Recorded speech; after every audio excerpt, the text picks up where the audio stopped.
Tienes hasta las 10 es, primero de todo, una novela de intriga. Es una novela, o me gustaría que fuese una novela que uno empieza a leer y hasta que llega al final, pues no para, ¿no? Y que se queda un poco, o me gustaría que la gente se quedara con un poco esa sensación de y yo quería 100 páginas más por lo bien que me lo estoy pasando. Es una novela que intenta llevarnos a una época histórica de la historia de este país, como fue el final del franquismo. Cuenta la historia de Toni. Toni es un editor gallego que ronda la cincuentena, que un día pues, recibe un mensaje al día siguiente de enterrarlo de su padre muerto. Podemos pensar que es un usurpador, podemos pensar que es un bromista con muy mal gusto, pero no, es su padre. Y sabe que es su padre porque utiliza una fórmula que solamente los dos usaban cuando se escribían, ¿no? Y el padre lo único que le dice es que tiene hasta las 10. No sabemos qué es lo que tiene que resolver antes de las 10, pero sí sabemos que lo tiene que hacer antes de las 10. A partir de ahí se irán desencadenando una serie de pistas que nos llevan a nuevos enigmas, que nos llevan a otras cosas que se van abriendo y que de alguna manera van creando un puzzle que al final encajará. Un viaje hacia los años 70, al final del franquismo, y también un homenaje a aquellos periodistas y a aquellas personas que se jugaron la vida atreviéndose a decir lo que no se podía decir en aquel momento. Literalmente se jugaban la vida, porque los podían matar, o se jugaban la vida civilmente, les prohibirían, por ejemplo, trabajar. Y es finalmente una historia de amores, de 3 amores, de un padre y de su hijo por su padre, pero también 2 historias de amor distintas en el tiempo, una del pasado que el protagonista va a tener que descubrir y la suya propia, que se sale un poquito de lo convencional. Es una época que me interesa mucho que no se olvide que las cosas nunca fueron tan fáciles como son ahora. Me interesa mucho que se sepa que si ahora gozamos de ciertas libertades, si ahora cualquiera podemos coger nuestro móvil y acordarnos de cualquier político y decir cualquier cosa o denunciar lo que sea, no nos va a suceder nada, o es probable que no nos suceda nada.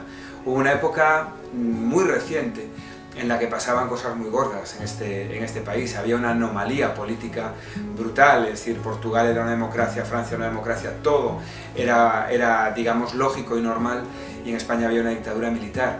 Y al final del franquismo hay grupos muy importantes que salen en la novela que tienen interés en que el régimen siga una vez que muera el dictador.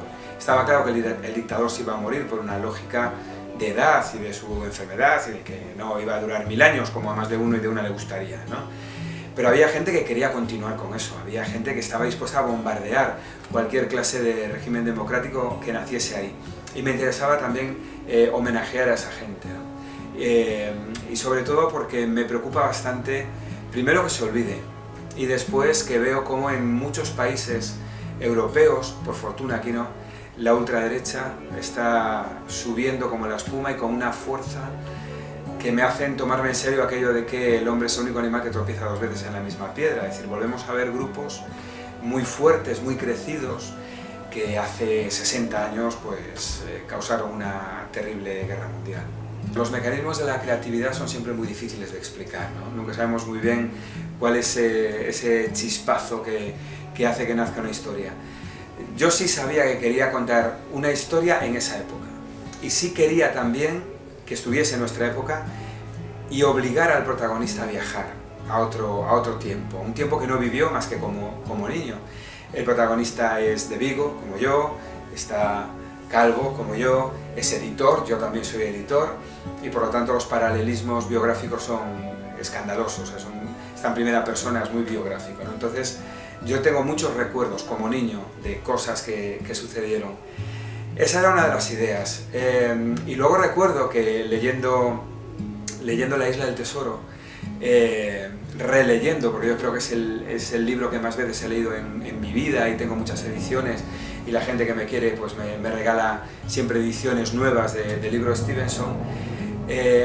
Cuando yo tenía todo esto en la cabeza apareció el tema de la marca negra, ¿no? Aquella señal que los piratas le daban a otros piratas diciéndole pues tienes hasta las 5, tienes hasta las 9 para que apareciese el tesoro o para cualquier asunto, ¿no? Los piratas con todo lo bestias que eran tenían un código de honor, y si yo te iba a pasar a degüello o te íbamos a tirar a los tiburones, teníamos también que darte un margen de tiempo para conseguir lo que te habías comprometido a conseguir, por ejemplo, como en la novela de Stevenson, que aparezca el tesoro.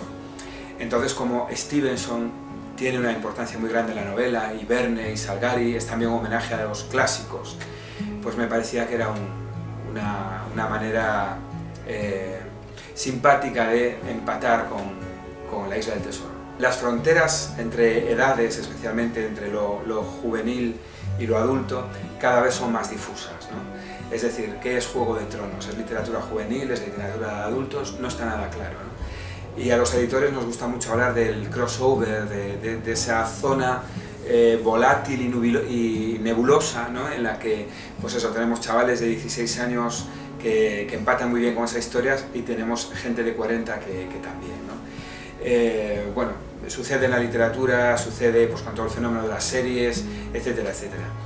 El caso concreto de este libro, que hace 2 años se publica en Galicia, en efecto, además de funcionar muy bien en las librerías de toda Galicia, enseguida descubrimos que pasa a ser una lectura muy querida en los institutos también, en los últimos años, en el bachillerato, ¿no?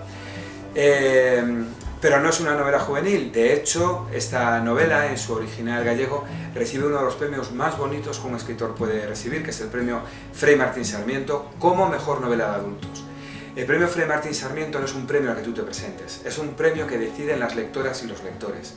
Todos los años, en distintas categorías, deciden qué libro del año anterior fue el que más les gustó. Y en la categoría de adultos, el libro que recibe el premio como mejor novela en la categoría de adultos es este libro, ¿no?